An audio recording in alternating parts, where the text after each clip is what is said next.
Welcome to Telugu one.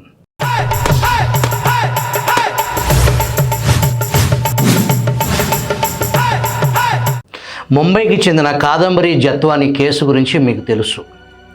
మన రాష్ట్రంలో గుంటూరులో జననికి జరిగిన దారుణం గురించి తెలుసా? నాటి వికృత పాలిగాడి పోలీసు కుక్కల రాజ్యంలో ఒక ఆడబిడ్డ అసూలు బాసిందని తెలుసా? మాజీ మంత్రి విడుదల రజని, ఆమె మరిది విడుదల గోపి, ఎమ్మెల్సీ లేళ్ల అప్పిరెడ్డి పాత్ర ఏంటి? హృదయ విదారకమైన జనని కథ తెలుసుకుందాం రండి. గుంటూరు జిల్లా కొల్లిపర మండలం దావులూరు గ్రామానికి చెందిన నిశంకర సుబ్బారావు, శంకరలీల దంపతుల కుమార్తె పేరు జనని. ఒక్కగానొక్క కుమార్తె. ఆమె వయస్సు 21 సంవత్సరాలు. గ్రామంలో వ్యవసాయం చేసుకునే సుబ్బారావు కూతుర్ని చదివించుకునేందుకు 3 ఏళ్ల క్రితం గుంటూరు నగరానికి వచ్చి పలకలూరులోని రత్నగిరి నగర్లో నివాసం ఉంటున్నారు. ప్రముఖ విద్యా సంస్థలో జనని డిగ్రీ 3వ సంవత్సరం చదువుకుంటుంది. జనని కళాశాలకు వెళ్ళేటప్పుడు అప్పుడప్పుడు ఆటోలో ప్రయాణం చేసేది. ఆటో డ్రైవర్ బండారు ఆనంద్ జననిని ప్రేమ పేరుతో ట్రాప్ చేశాడు. జగన్ జమానాలో 2022 జూలై 4న కాలేజీకి వెళ్ళిన చిట్టి తల్లి ఆ రోజు ఇంటికి తిరిగి రాలేదు. కాలేజీకి వెళ్ళిన తమ బిడ్డ ఇంటికి రాలేదని గుంటూరు నగరంలో నల్లపాడు పోలీస్ స్టేషన్లో అదే రోజు జనని తల్లిదండ్రులు ఫిర్యాదు చేశారు. సరిగ్గా 48 గంటల్లో జనని తల్లి శంకరలీల, తండ్రి సుబ్బారావు, జనని పెద్దమ్మ ఓంకారమ్మ, బెంగళూరులో ఐటీ ఉద్యోగం చేస్తున్న జనని మేనమామ గోపీనాథ్పై సెక్షన్ 302 కింద కేసు నమోదు చేశారు. 302 సెక్షన్ అంటే హత్య కేసు. కూతురు కనిపించడం లేదని నల్లపాడు పోలీసులకు ఫిర్యాదు చేస్తే జనని కుటుంబ సభ్యులపై హత్య కేసు నమోదు చేయటం ఏంటి అని షాక్ అవుతున్నారా? జగన్ రెడ్డి ఏలుబడిలో కాదంబరి జత్వాని కేసు కంటే జనని కేసు అత్యంత దారుణమైన, హృదయ విదారకమైన, అమానవీయమైన సంఘటన. స్వతంత్రానికి ముందు కానీ 77 సంవత్సరాల స్వతంత్ర భారతావనిలో ఇటువంటి ఘటన జరిగిన దాఖలాలు లేవు. మరి ఆంధ్రప్రదేశ్లో ఎలా సాధ్యపడింది? ఫ్యాక్షన్ బ్యాక్గ్రౌండ్లో పుట్టి పెరిగిన జగన్ చరిత్ర, నూనూగు మీసాల వయస్సులోనే క్రిమినల్ పనులు, పోలీస్ స్టేషన్లో ఎస్ఐపై చేసుకోవటం వంటి ఘటనలు, తండ్రి అధికారాన్ని అడ్డం పెట్టుకుని అంతులేని అవినీతికి పాల్పడ్డ వ్యక్తి, దేశ చరిత్రలో అంతకుముందు ఎన్నడూ చూడని అవినీతి సామ్రాజ్యాన్ని నిర్మించి పూర్వం రాజప్రసాదాలను మరిపించే ప్యాలెస్లు ఊరికొకటి నిర్మించి కులికే యువ రాజారెడ్డి తండ్రి శవాన్ని పెట్టుబడిగా పెట్టి అవినీతి అబద్ధాల చెత్త కుప్పపై వైసీపీ పార్టీని నిర్మించి ఒక్క ఛాన్స్ పేరుతో మీ వద్దకు వచ్చిన ప్రపంచ స్థాయి ఆర్థిక ఉగ్రవాది నుంచి ఏం ఆశించి మీరు ఓట్లేశారు? 16 నెలలు జైలు గోడల సావాసం పరిశుద్ధుడిని చేసింది అని నమ్మి ఓట్లు వేశారా? ఆ పాపం ఎవరిది? జననీకి జరిగిన దారుణంలో ప్రజలు కూడా భాగస్వామ్యం ఉంది. సొంత బాబాయిని రక్తపు మడుగులో పడుకోబెట్టిన వారికి అండగా నిలబడ్డ రాక్షస మనస్తత్వం ఉన్న వ్యక్తిని ఏరికోరి అధికార పీఠంపై కూర్చోబెడితే ముక్కు పచ్చలారని జనని లాంటి నిండు ప్రాణాలు అర్ధంతరంగా గాల్లో కలిసిపోయాయి. వ్యవస్థలను చెరపట్టి పోలీసులను వేట కుక్కల్లాగా సామాన్య ప్రజలపై ఉసిగొల్పి నాటి వికృత పాలిగాడి పాలన, ఆనాటి సీమ ఫక్తు పాలిగాడి భావజాలం, రాజ్యహింసలో పోలీసు దమనకాండకు అధికార మదం తోడై విచ్చలవిడి ఆటవిక పోలీసు రాజు నడిచింది. తమ బిడ్డ కనిపించలేదని ఫిర్యాదు చేస్తే వారిపైనే హత్య కేసు నమోదు చేసి జనని తల్లిదండ్రులను అరెస్టు చేసి మ్యాజిస్ట్రేట్ వెంకట శేషమ్మ సమక్షంలో హాజరుపరిచారు. ఆమె ఏం జరిగింది, వీళ్ళు ఎవరిని హత్య చేశారు, శవం ఎక్కడ, పోస్ట్మార్టం రిపోర్ట్ ఏది అని న్యాయాధికారి ప్రశ్నల వర్షం కురిపించి రిమాండ్ రిపోర్ట్ను పోలీసుల మొహం మీదకు విసిరారు. జననిని ట్రాప్ చేసి తీసుకెళ్లిన సామాన్య ఆటో డ్రైవర్కు పోలీసు ఉన్నతాధికారులు ఇంతలా బరితెగించి ఎందుకు సహకరిస్తున్నారు అన్న అనుమానం మీకు కలిగిందా? ఎస్, మీ అనుమానం నిజమే. ఆటో డ్రైవర్ స్వగ్రామం చిలకలూరుపేట నియోజకవర్గం.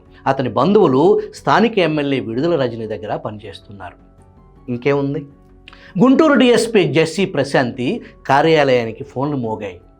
Nallapadu circle inspector Battula Srinivasarao, sub inspector Jaitya Nayak రంగప్రవేశం చేసి జనని కుటుంబ సభ్యులపై హత్య కేసు నమోదు చేశారు. సెప్టెంబర్ 17, 2023 జనని మరణం. ఆమె ఇంట్లో నుంచి వెళ్ళిన 14 నెలలకు గుంటూరు ప్రభుత్వ ఆసుపత్రిలో నిండు గర్భిణిగా మరణించింది. ఆ సమయంలో విడుదల రజని ఆరోగ్య శాఖ మంత్రిగా వెలగబెడుతున్నారు. గుంటూరు ప్రభుత్వ ఆసుపత్రి సిబ్బందికి పైనుంచి ఫోన్ కాల్స్ ఆమెకు చికిత్స అందించకుండా పొట్టన పెట్టుకున్నారు. జనని తల్లిదండ్రుల ఒత్తిడి మేరకు అనుమానాస్పద మృతి కింద కేసు నమోదు చేశారు. డిసెంబర్ 18, 2023న గుంటూరు స్పందన కార్యక్రమంలో ఏఎస్పీ సుప్రజకు జనని కుటుంబ సభ్యులు తమకు జరిగిన అన్యాయంపై ఫిర్యాదు చేశారు. ఏఎస్పీ సుప్రజ ఎస్ఐ జైత్యా నాయక్ను ప్రశ్నించారు. పై అధికారుల ఒత్తిడి మేరకే జనని కుటుంబ సభ్యులపై నాడు హత్య కేసు నమోదు చేయాల్సి వచ్చిందని చెప్పగా ఏ పై అధికారులు అని సుప్రజ గద్దించగా నాటి డిఎస్పీ జెస్సీ ప్రశాంతి, సిఐ బత్తుల శ్రీనివాసరావు పేర్లు చెప్పడం జరిగింది. కూటమి ప్రభుత్వం ఏర్పడిన తర్వాత జనని కుటుంబ సభ్యులు గుంటూరు ఐజీ త్రిపాఠిని, కలెక్టర్ను, హోంమంత్రిని, విద్యాశాఖ మంత్రి నారా లోకేష్ను కలిసి వారికి జరిగిన అన్యాయాన్ని వివరించారు. జనని అనుమానాస్పద మృతి కేసును హత్య కేసుగా నమోదు చేసి నిందితుడు ఆటో డ్రైవర్ను కొన్ని రోజుల క్రితం అరెస్ట్ చేసి జైలుకు పంపారు. జనని కేసులో ఇంకా 4 నిందితులను అరెస్టు చేయాల్సి ఉంది. ఈ కేసులో అసలు నేరస్తులు రాజకీయ నాయకులు, పోలీసులు. విడుదల రజని, ఆమె మరిది విడుదల గోపి, ఎమ్మెల్సీ లేళ్ల అప్పిరెడ్డిని కూటమి ప్రభుత్వం విచారించి నిజం నిగ్గు తేలుస్తుందా? జననిని పొట్టన పెట్టుకున్న పోలీసులను అరెస్టు చేస్తారా, చెయ్యరా? గుండెలు పిండేసే ఘటన పూర్తి వివరాలు తెలుసుకోవటానికి జనని ఇంటికి వెళదాం రండి.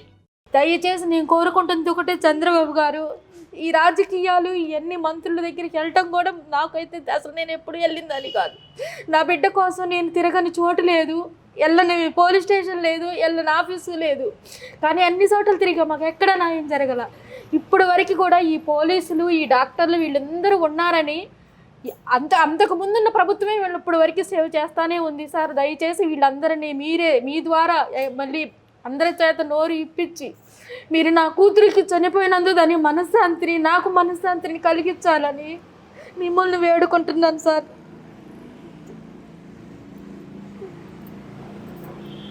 మేమే సెలబ్రేటర్ కాదు, మేము ఇది కాదు, మేము ఎవరికి వచ్చి చెప్పుకోవాలి? మా అన్యాయం జరిగిందని గొంతెత్తి ఈ లోకానికి ఎట్ట చెప్పాలి? ఎవరు రారు, మేము ఎలా చెప్పాలి చెప్పండి? ఈ అన్యాయం 2 సంవత్సరాల నుంచి గుండెల్లో బాధను బరువుని మోసి ఎంత గుండె కోత అనుభవించాము, ఎంత అవమానం చెందామో మేము మాకే తెలుసు. మా పిల్లల్ని తీసుకొని పోతే ఎంత అరాచకంగా అబద్ధాలు ఎన్ని మాట్లాడినారో మాకు తెలుసు. పడ్డోళ్ళం ఎంత మానసిక క్షోభకు గురయ్యామో మేము, అది వర్ణాతీతం, చెప్పలేను. నేను అంత బాధపడ్డాం.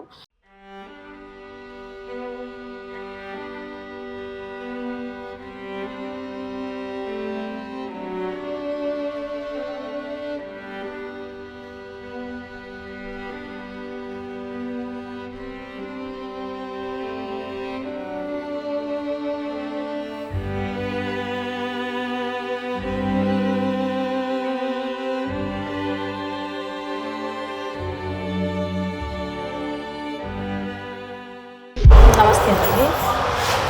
మా అమ్మాయిని తీసుకెళ్ళిపోయిన క్రమంలో కూడా మేము వెళ్ళి విడుదల రజనీ గారి మరిది అయిన గోపి గారిని కూడా కలిసాం సార్. కలిసి నాకు కూతురు అన్న నా బిడ్డను వీడు తీసుకొచ్చేసాడు, వీడేం చేస్తాడో ఎలా చూస్తాడో తెలియదు అని చెప్పి మీరు మాట్లాడి చేయండి అన్న. సరే మాకు కూడా ఒక్కతే కూతురు అన్న, నాకు ఒక్క కూతురు సార్ అని చెప్పి నేను ఆ విడుదల గోపి గారిని కూడా కలిసాను సార్. కలిసిన క్రమంలో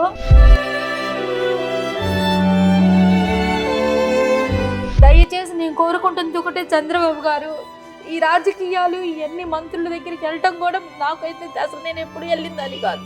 నా బిడ్డ కోసం నేను తిరగని చోటు లేదు, వెళ్ళని పోలీస్ స్టేషన్ లేదు, వెళ్ళని ఆఫీసు లేదు. కానీ అన్ని చోట్ల తిరిగా మాకు ఎక్కడ న్యాయం జరగల.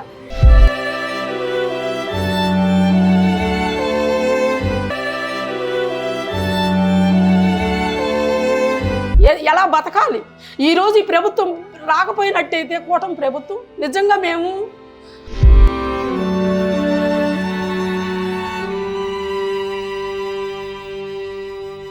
మిస్సింగ్ ఎఫ్ఐఆర్ కట్టకోకుండానే 7వ తారీఖు 6వ తారీఖు నైట్ ఫోన్ చేసి అమ్మాయి రేపు రాండి మీరు, మీ అమ్మాయిని పిలిపిస్తున్నాము, జననిని వాళ్ళని పిలిపించి మాట్లాడించి కౌన్సిలింగ్ ఇప్పిస్తాము, మీరు రాండి అని చెప్పారు.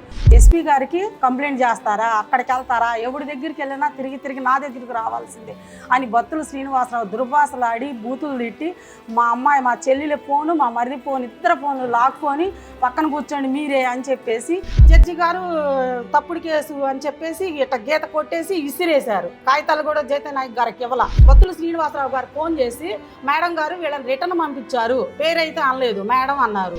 వచ్చేసిన తర్వాత ఈ కేసు ఎక్కడైనా బయట పెట్టినా చేసినా మేము ఏదో ఇట్లా కట్టామని మీరు ఇంకా ఇది ఉండరు అది ఇదని మన బత్తుల శ్రీనివాసరావు గారు బెదిరించారు. చెప్పిన వాళ్ళు ఎవరైతే ఈ మా అమ్మాయి చంపిన వాళ్ళ క్రైమ్లో ఉన్నారో వాళ్ళు ప్రతి ఒక్కళ్ళు కూడా వాళ్ళు శిక్షించాలి వాళ్ళని.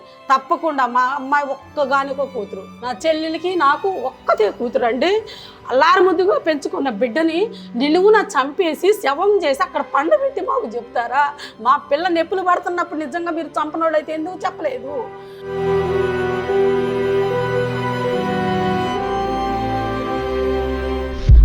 అది ఎవరైతే ఉండారో ఇన్వాల్వ్మెంట్ అందరూ బయటికి రావాలి. ముఖ్యంగా పోలీసులు, అసలు పరోక్షంగా పోలీసులే కదా నా బిడ్డకు సావుకు కారణం. మా బిడ్డకి ఎవరు సావుకు కారణం?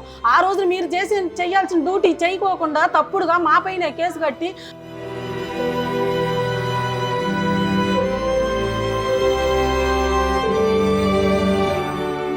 వాళ్ళకి అక్కడ డాక్టర్లు జిహెచ్ డాక్టర్లు ఒక గవర్నమెంట్ డాక్టర్లు ఒక నిందితుల్ని ఆటో డ్రైవర్ వాడు ఆటో దోలుకునే వాడికి ఎందుకు అబద్ధాలు చెప్పేసి కేసును మాఫీ చేయాలని చూసారు. పోలీసులు క్రైమ్ చేశారు. ఆ రోజున క్రైమ్ చేసి ఆ రోజున అసలు మెయిన్ పునాది వీళ్ళు వేశారు.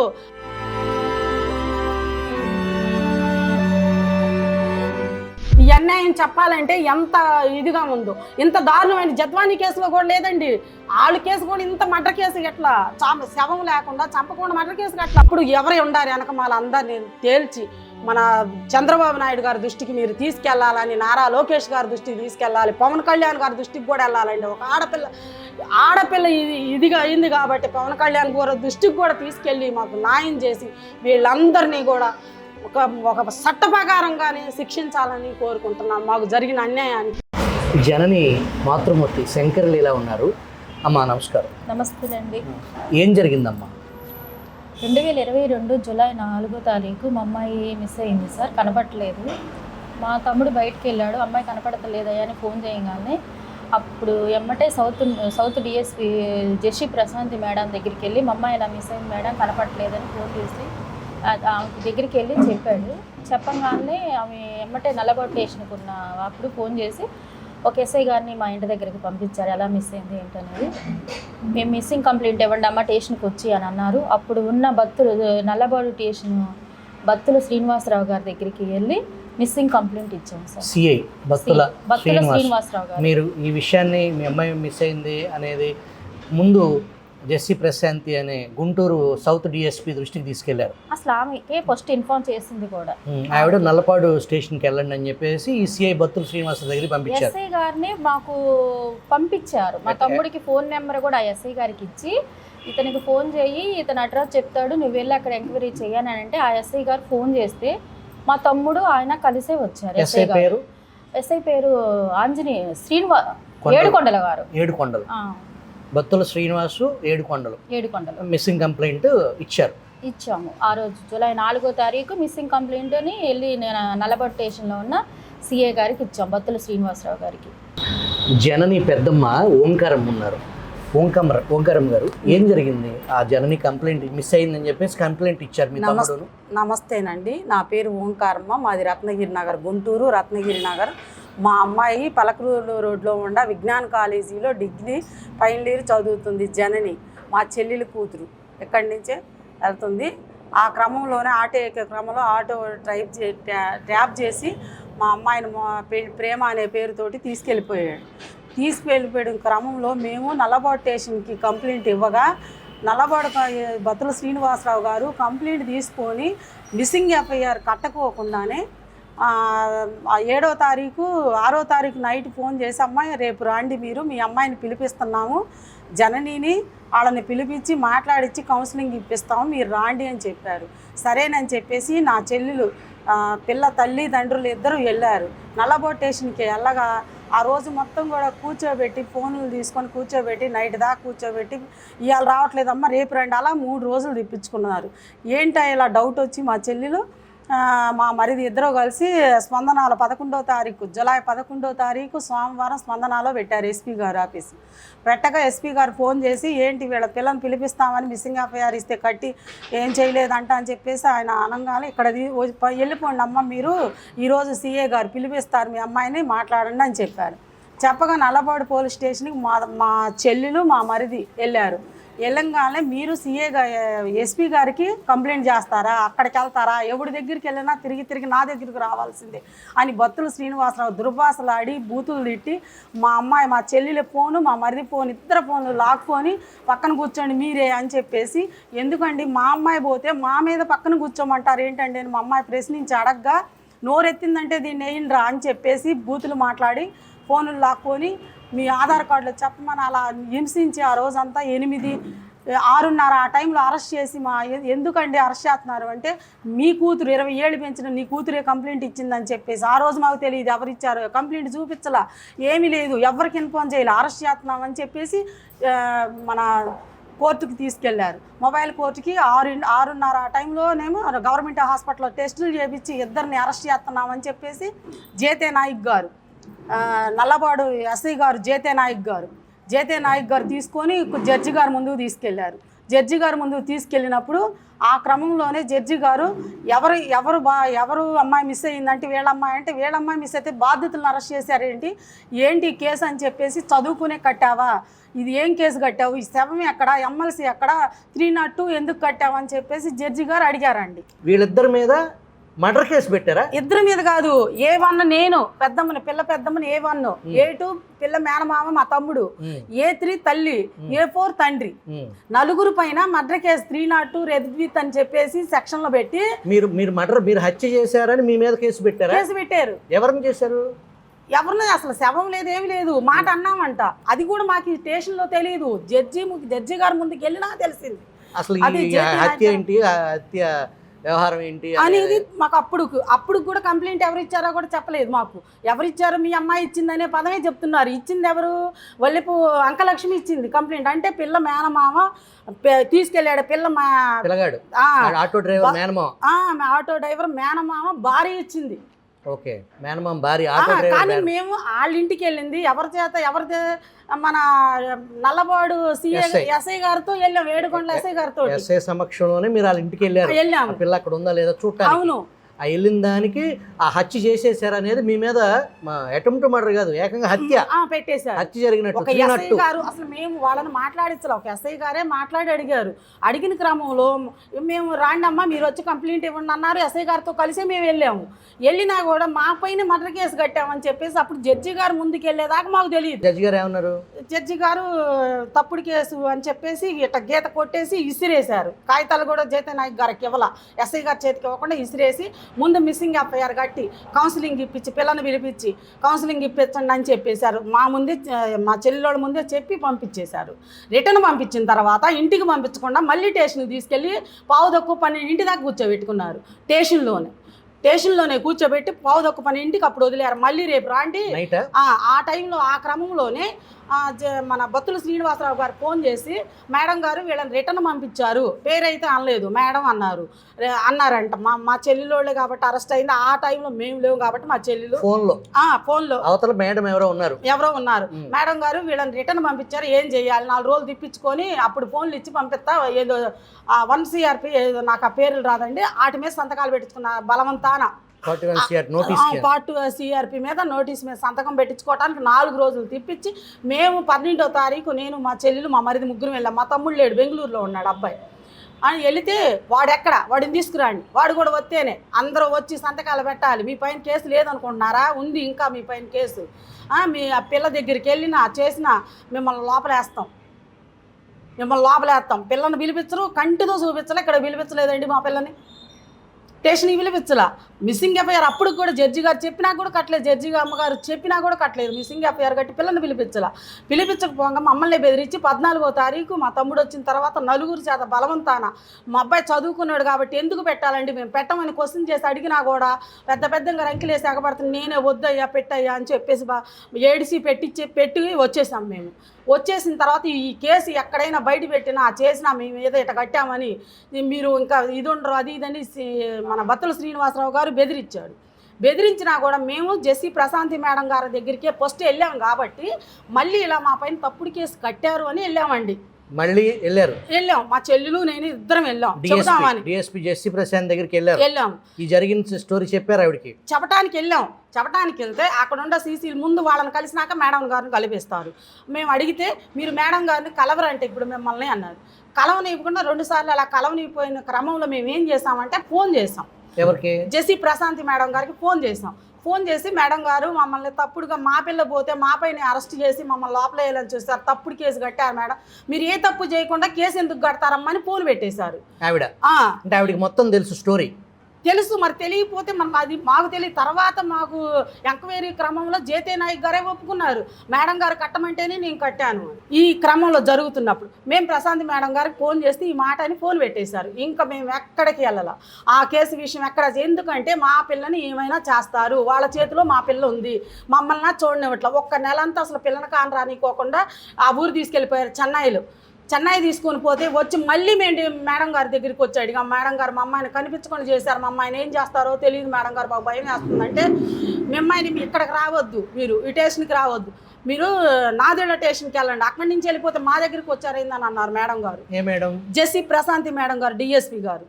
ఇక అప్పుడు ఇంకా ఆ తర్వాత మేము వెళ్ళలేదు, మా ఎక్కడున్నారు ఏంటి అని కనుక్కొని చెన్నైలో ఉండారని తెలిసి మా తమ్ముడు అక్కడ కమిషనర్ ఆఫీస్ గారికి వెళ్ళి మాట్లాడి ఏమండి మా పిల్లని ఇక్కడ తీసుకొచ్చారు, మా పిల్ల ఏమైపోయిందో మాకు తెలియటం లేదని చెప్పేసి అక్కడ ఎంక్వైరీ అయితే అక్కడికి పంపించి మా పిల్లని మాట్లాడిచ్చారు. మా ఈ చావుకు కారణమైన వాళ్ళలో 5గురిలో 1 నిందితుడిని మాత్రమే అరెస్ట్ చేశారు.